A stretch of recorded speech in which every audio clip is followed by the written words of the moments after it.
بسم اللہ الرحمن الرحیم۔ السلام علیکم ورحمۃ اللہ وبرکاتہ۔ میں زبیر خان ہوں اور آپ میرا ویلاگ دیکھ رہے ہیں۔ کس کا پلڑا بھاری، یہ آج کے پروگرام کا موضوع ہے۔ بدھوار 19 جون کو مقامی وقت کے مطابق الصبح روسی صدر جب اپنے 2 روزہ دورہ پر شمالی کوریا پہنچے تو شمالی کوریا کے صدر نے جس اتفاق سے ان کا خیر مقدم کیا وہ آپ اس ویڈیو میں دیکھ رہے ہیں۔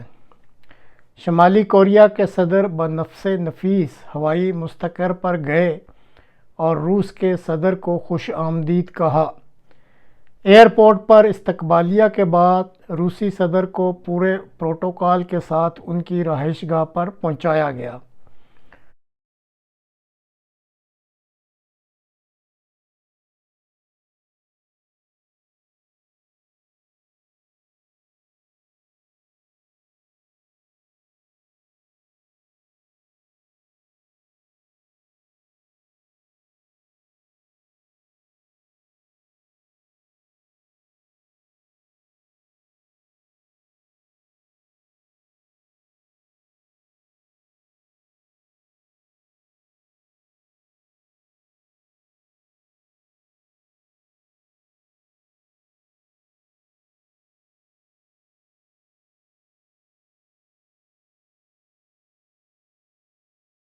راستے بھر میں شمالی کوریا کے عوام ان کا پرجوش خیر مقدم کرتے رہے۔ بعد ازاں دونوں سربراہان نے تفصیلی گفتگو کی اور ایک اہم معاہدہ پر دستخط بھی کیے۔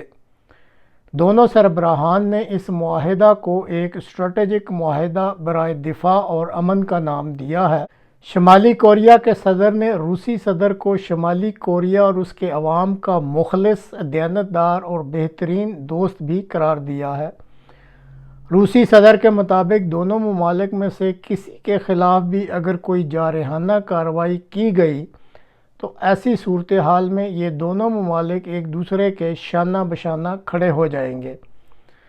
اس دورہ کے دوران کیے جانے والے معاہدے کے مطابق دونوں ممالک صحت، میڈیکل تعلیم، سائنس، ملٹری ٹیکنالوجی اور دوسری کئی فیلڈز ہیں جس میں کوآپریشن یعنی تعاون کریں گے۔ واضح رہے کہ پچھلے 24 سالوں میں روسی سربراہ کا شمالی کوریا کا یہ پہلا دورہ ہے۔ شمالی کوریا کے دورے کے اختتام پر روسی صدر ویتنام بھی جائیں گے۔ قبل ازیں گزشتہ برس شمالی کوریا کے صدر بذریعہ ٹرین روس کے صدر سے بھی ملنے گئے تھے اور جیسا آپ دیکھ رہے ہیں ان کا ریلوے اسٹیشن پر پراتفاق خیر مقدم کیا گیا تھا۔ امریکی صدر ٹرمپ نے بھی سال 2019 میں ماہ جون کی 30 تاریخ کو شمالی اور جنوبی کوریا کے ڈی ملٹرائزڈ زون میں شمالی کوریا کے صدر سے ملاقات کی تھی اور جیسا آپ تصویر میں بھی دیکھ رہے ہیں کہ امریکہ کے صدر ٹرمپ تاریخ میں وہ پہلے امریکی حاضر سروس صدر تھے جنہوں نے شمالی کوریا کی سرزمین پر قدم رکھا تھا۔ شمالی کوریا کے صدر کے گزشتہ برس کے دورہ روس کے بعد شمالی کوریا نے یوکرائن کے خلاف جنگ میں استعمال کرنے کے لیے 10,000 شپ کنٹینرز روس کو بھجوائے تھے جن میں 2,60,000 میٹرک ٹن اسلحہ اور گولہ بارود تھا۔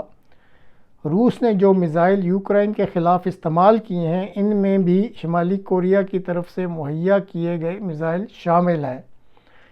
روس اس وقت شمالی کوریا کو خوراک، ایندھن اور مختلف قسم کا خام مال بھی مہیا کر رہا ہے اور میزائل اور نیوکلیئر فیلڈ کے علاوہ روس اسپیس ٹیکنالوجی میں بھی شمالی کوریا کی مدد کر رہا ہے۔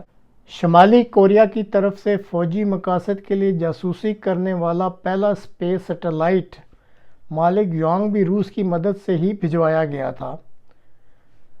جو حالات اس وقت چل رہے ہیں، امریکی صدر اپنے یورپی حلیفوں کے ساتھ مل کر روس اور اس کے ہم نواؤں کو شکست دینے کے لیے ایڑی چوٹی کا زور لگا رہے ہیں۔ پچھلے صدر ٹرمپ عدم جارحیت پر مبنی ایک بالکل مختلف پالیسی کے ساتھ 4 سال حکومت کر گئے تھے۔ موجودہ صدر بائیڈن کی خارجہ اور سیکیورٹی پالیسیاں بہرحال کامیاب پالیسیاں نہیں کہلا سکتی۔ ہر طرف سے شدید ترین پابندیاں لگائے جانے کے باوجود شمالی کوریا، ایران اور روس دن بدن طاقتور ہوتے جا رہے ہیں اور اب تو روسی صدر کے شمالی کوریا اور ویتنام کے دوروں کے بعد یوریشیا کے علاقہ میں طاقت کا محور ایک نئی شکل اختیار کرتا نظر آ رہا ہے۔ روسی صدر کا چند ماہ قبل چینی ہم منصب سے ملنا اور اب شمالی کوریا اور ویتنام کے ساتھ اسٹریٹجک اور امن معاہدے کرنا اس طرف اشارے کر رہے ہیں کہ جنوب کی طرف آباد دنیا بتدریجاً امریکہ اور اس کے مغربی حلیفوں کو خیر بات کہنے کے موڈ میں لگ رہی ہے۔ امریکہ نے حال ہی میں G7 کانفرنس کی اور سارا زور یوکرین کی جنگ میں روس کو شکست دینے پر صرف کر دیا۔ دوسری طرف روس نہ صرف میدان جنگ میں روزانہ کامیابیاں حاصل کر رہا ہے بلکہ سفارتی اور معاشی میدان میں بھی چین اور بھارت کے ساتھ مل کر پورے یوریشیا میں اپنا اثر و رسوخ بڑی کامیابی کے ساتھ بڑھا رہا ہے، جس سے صاف پتہ لگ جاتا ہے کہ اس وقت عالمی منظرنامے کے ترازو میں روس کا پلڑا بہرحال بھاری ہوتا جا رہا ہے۔ تو ناظرین، آج تک کے لیے اتنا ہی۔ اگلے پروگرام تک کے لیے اجازت دیجیے۔ خدا حافظ۔